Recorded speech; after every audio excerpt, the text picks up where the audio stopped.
Ya. Jadi langsung kita bikin sendiri. Dan mungkin saya sarankan daripada tabel, kalau ini kan tabel ini ya, tabel eksperimen ya. Misal kita bikin berapa sampel gitu kan, di treatment berapa, nah itu mungkin bisa. Nah tapi yang mungkin akan lebih baik kalau misal kita bikinkan bagan yang kayak tadi sebelumnya. Next.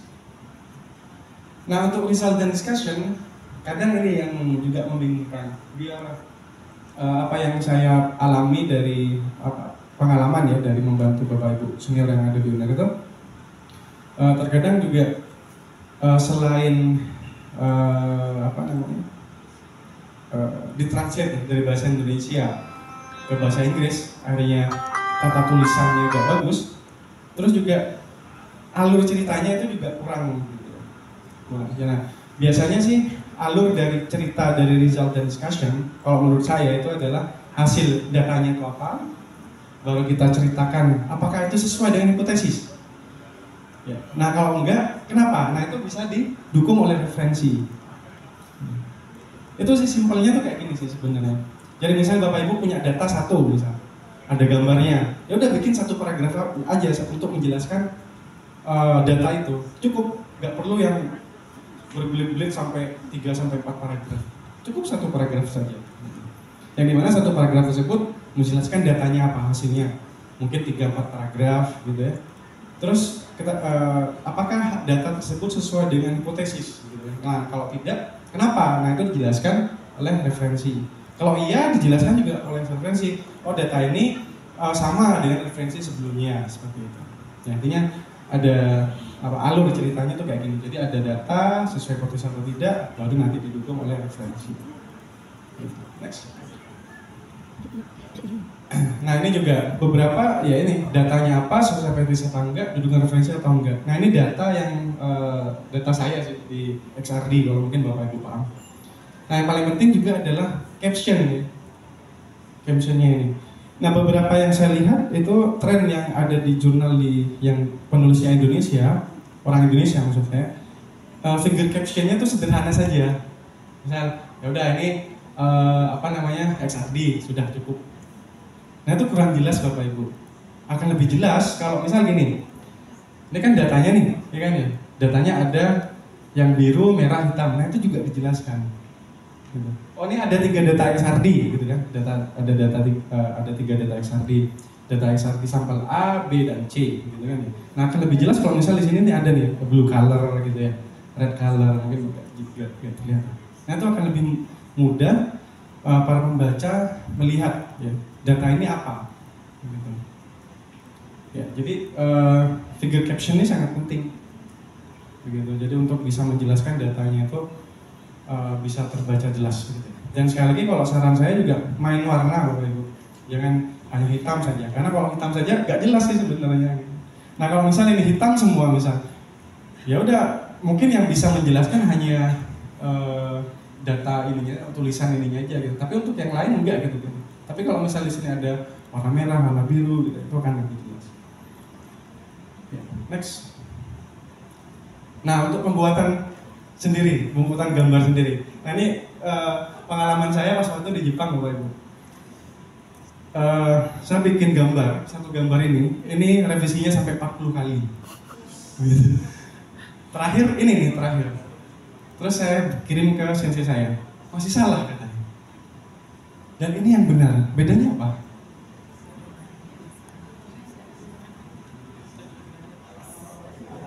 Skalanya, ya. Skala yang paling jelas adalah lebih besar, tulisannya lebih besar. Karena apa? Sekali lagi, biasanya kalau paper itu kan bagi 2 biasanya kan, ya. Jadi kalau tulisannya kecil udah gak terlihat Bapak. Jadi harus perbesar. Dan yang kedua adalah paling saya mikir, ini orang kenapa gitu ya? Tidak simetri Bapak Ibu. Ya, ini 20, kalau ini simetri. Jadi orang Jepang saking ininya ya, melihat gambar itu harus perfect gitu. Itu saya sampai 40 kali merevisi gambar, hanya gambar gitu ya. Total 80 kali saya revisi dari satu paper itu. Balik lagi, kirim lagi. Padahal saya sudah postdoc ya, dalam artian saya sudah S3 waktu itu. Tapi tetap sensei saya bilang saya unqualified untuk menulis gitu.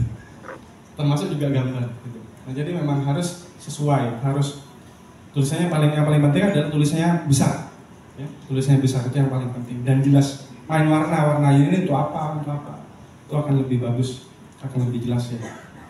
Next.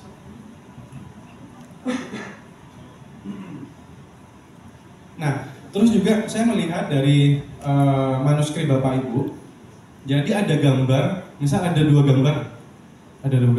Nah, itu tidak ada AB-nya. Lalu gimana cara menjelaskannya kalau tidak ada AB-nya? Ya, jadi harus ada AB-nya, Bapak Ibu. Jadi, misal Bapak Ibu di situ ada dua gambar nih. Nah, kita harus kasih A dan B, atau mungkin 3 gambar, ya kasih ABC. Begitu, harus itu. Karena kalau nggak ada dan Bapak Ibu langsung tulis di situ, gimana Bapak Ibu menjelaskannya? Susah kan ya? Jadi mending ada ABC-nya. Lalu nanti di figure caption-nya dijelasin. Misal gambar A, ini adalah chart title apa begitu. Gambar B itu apa, gambar C itu apa. Begitu. Jadi lebih baik dituliskan ABC-nya itu harus ada ya. Kalau misalnya di situ ada 2 gambar atau lebih. Oke?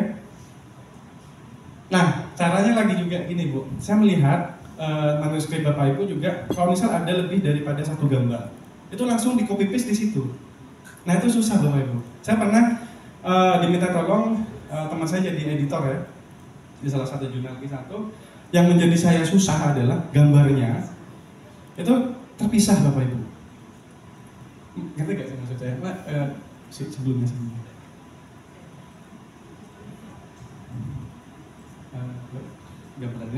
Nah kalau misal ini sama ini terpisah, kalau gambar A ini terpisah, ya. Nah itu editor susah untuk alignmentnya. Jadi kalau bisa jadi satu, Bapak Ibu. Nah untuk menjadikan satu, jangan jadikan satu di Word. Jadi Bapak Ibu ada data nih, Bapak Ibu olah dulu di PPT. Masukkan PPT, susun kayak gini, kasih tulisan A dan B, Ctrl A, ya. Jadi grup dulu, Ctrl A, lalu di save as JPG. Atau save as JPEG sih biasanya. Save as JPEG, gabung jadi satu, baru masukkan ke Word. Nah itu akan mempermudah editor. Nah itu juga yang jadi salah satu poin penting sih. Kenapa editor itu mau menerima paper Bapak Ibu atau enggak? Kemudahan. Apakah paper ini bisa dibenarin atau enggak? Makanya ada beberapa editor yang pengennya itu jurnal kita harus sesuai dengan template. Ibu Bapak ya. Karena itu memudahkan editor untuk bisa membuat paper Bapak Ibu tuh tersusun sesuai dengan template-nya.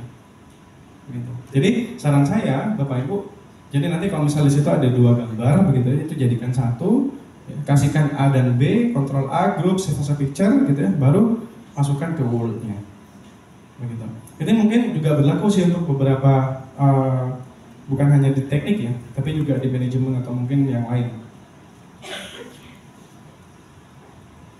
Nah, untuk ini juga termasuk, jadi jangan sampai copy paste ya, kerjaan copy paste dari, misal Bapak Ibu bikin grafik, jangan bikin grafik di Word ya. Bikinnya di PPT, kok saya saranin paling gampang di PPT sih. Memang ada beberapa software yang bisa kita gunakan, tapi yang paling penting, yang paling mungkin Bapak Ibu di sini sering gunakan adalah PPT, gitu ya.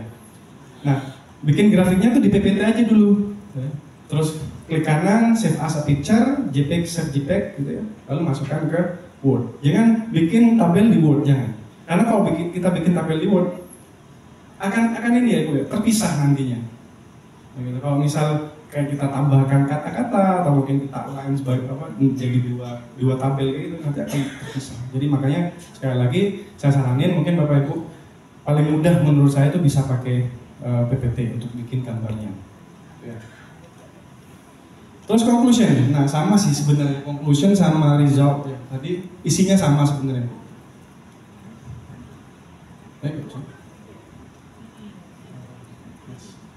Nah conclusion, jadi kalau result tadi kan hasilnya data sesuai hipotesis diberikan referensi global. Nah kalau yang conclusion data sesuai hipotesis apa enggak gitu ya. Nanti terakhir manfaat dan harapan ke depannya itu ya.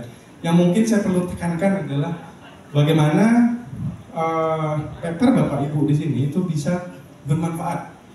Nah itu jadi biasanya reviewer ya, oh kalau ini bermanfaat ya udah kita masukin aja ke paper kita. Kalau nggak bermanfaat ya nggak masuk.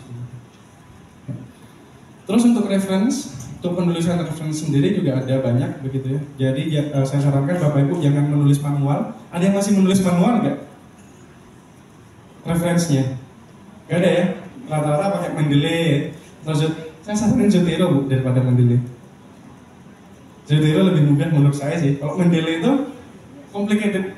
Oh menurut saya kalau Zotero lebih mudah. Coba cari Ibu Zotero. Zotero akan lebih mudah. Saran saya sih kalau memang Ibu sudah terbiasa Mendeley ya monggo silakan ya.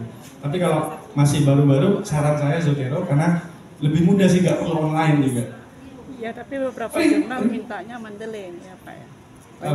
Banyak beberapa jurnal mintanya Mendeley. Nggak tentu sih. Iya nggak tentu Mendeley sih. Stylenya yang Jadi Zotero dan bagusnya adalah kalau kita pakai Zotero misalnya, kalau kita pakai Zotero itu bisa convert ke Mendeley. Tapi kalau Mendeley nggak bisa di-convert ke Zotero. Jadi kalau misal dari Bapak Ibu bikin ini nih, bikin paper bareng ya sama koleganya, ternyata koleganya pakai Zotero, Mendeley, kita pakai Zotero. Nah itu kita bisa data kita tuh diolah sama Mendeley. Ya, jadi Mendeley akan Zotero lebih simpel menurut saya daripada Mendeley. Tapi monggo ini itu pilihan Bapak Ibu. Jadi intinya yang di sini paling penting adalah jangan sampai menulis manual begitu ya. Jangan sampai menulis manual. Jadi saya kira Bapak Ibu sudah paham di sini. Tuh reference mungkin saya tidak terlalu banyak karena saya kira Bapak Ibu sudah banyak menulis ya. Saya kira sudah ini. Next. Nah mungkin trik juga kalau saya sih Bu. Kenapa sih paper saya banyak keterima di Q1 gitu ya? Karena saya mencoba untuk ini apa namanya meminta ini kolaborator. Jadi saya mencari kolaborator yang expert di bidangnya. Misal kayak Wei Jun Ong, si Wei Xie ini saya baru kenal, jadi saya nggak kenal sebelumnya. Tapi saya SKSD agar beliau mau jadi kolaborator saya. Ya. Yang pertama selain paper kita bisa dibantu untuk lebih bagus, yang kedua adalah ketika editor atau mungkin reviewer melihat, oh ini saya Wei Xie nih, atau Wei Jun Ong ini orang expert di dalamnya, ya sudah, paper kita sudah bagus. Banyak saya menggunakan gini. Bahkan meskipun misalnya nih ada namanya Mas Adi sama Mas Randi, itu orang Indonesia tapi expert di solar cell. Saya nggak kenal, tapi saya hubungi, Mas mau nggak gabung kayak gini? Oh mau ya. Jadi ini top tier semua begitu. Bukan karena saya hebat, tapi ada orang-orang yang hebat di dalamnya. Begitu. Ya. Nah itu jadi bisa SKSD kayak gitu. Dan yang paling penting adalah ketika mereka bergabung begitu ya, mereka juga bisa meningkatkan kualitas dari paper-paper kita. Begitu. Terus ya itu. Nah, untuk meminta kolaborator meskipun nanti kita nggak kenal ya Bapak Ibu. Nah itu ya udah kita SKSD tadi. Jadi kalau nggak salah ini saya 7 kali ya, 7 orang yang saya hubungi, 5 orang nggak membalas, 2 orang ini yang membalas begitu. Jadi memang kekurangannya itu. Tapi jangan putus asa gitu ya. Coba aja SKSD, cari review kolaborator gitu ya, yang mampu bisa bukan hanya memperbaiki paper kita, tapi juga bisa membawa paper kita tuh wow gitu. Itu mungkin trik yang mungkin saya bisa, mungkin trik yang ini ya menurut saya sih, yang mungkin orang lain tidak diceritakan begitu ya. Jadi ini saya meminta expert tersebut untuk bisa bergabung di riset kita. Terus yang kedua mungkin ya, buatlah beautiful tabel atau graph gitu ya. Karena sekali lagi reviewer gitu ya, sesuai dengan pengalaman saya pribadi gitu. Saya diminta menjadi reviewer, saya nolak tapi eman begitu ya. Jadi ya udah, gak apa-apa saya jadi reviewer beberapa kali. Tahun ini sudah 10 kali gitu Q1. Saya nggak ada waktu gitu kan. Yang saya lihat adalah abstrak, conclusion sama template.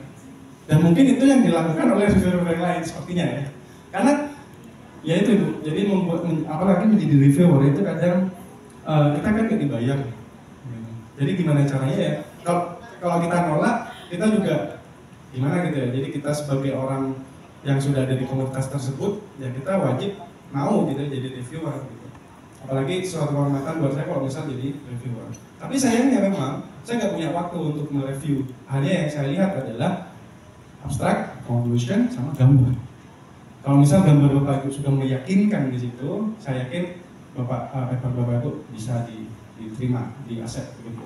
Jadi meskipun nggak langsung di aset, bisa di minor revision atau major revision.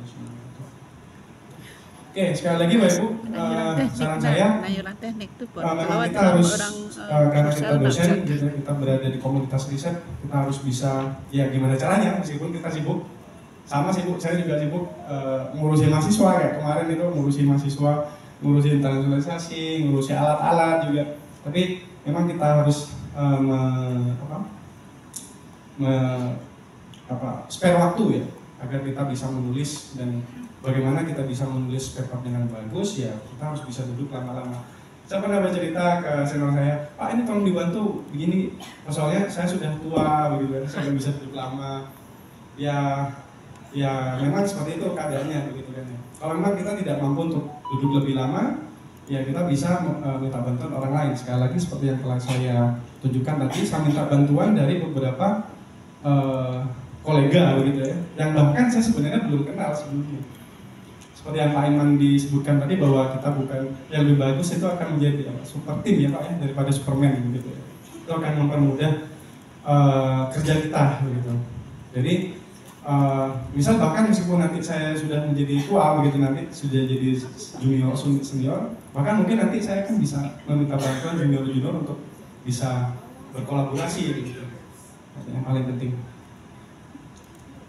Oke, itu saran presentasi dari saya, dan sekali lagi kita harus have fun. Setuju dengan apa yang dijelaskan Pak Iman tadi, kita harus have fun dengan riset begitu.